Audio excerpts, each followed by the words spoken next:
ეს არის მოთხრობა, რომელიც არის დაწერილი დასავლური გამოცდილებით. ანუ როგორ ეკითხებიან რატო ვართ დასავლეთი, აგერ წაიკითხეთ თავადის ხალი მაია და თქვენ თუ აქ მართლა მხოლოდ იმას აღმოაჩენთ, რომ აქ წერია სიტყვა რევკომი და თავადი და ბოლშევიკი, მაშინ ჯავახიშვილთანაც წერია და ისიც ბოლშევიკია და ისიც კომუნისტია.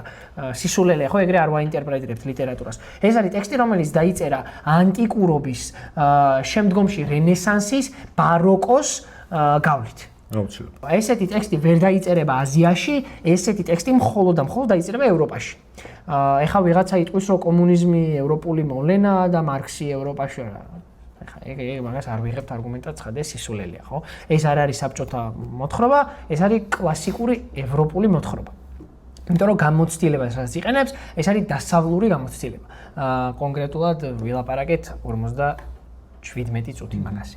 ხო და ამიტომ ესე იყენებდა საბჭოთა კავშირი ამის გულსმირება.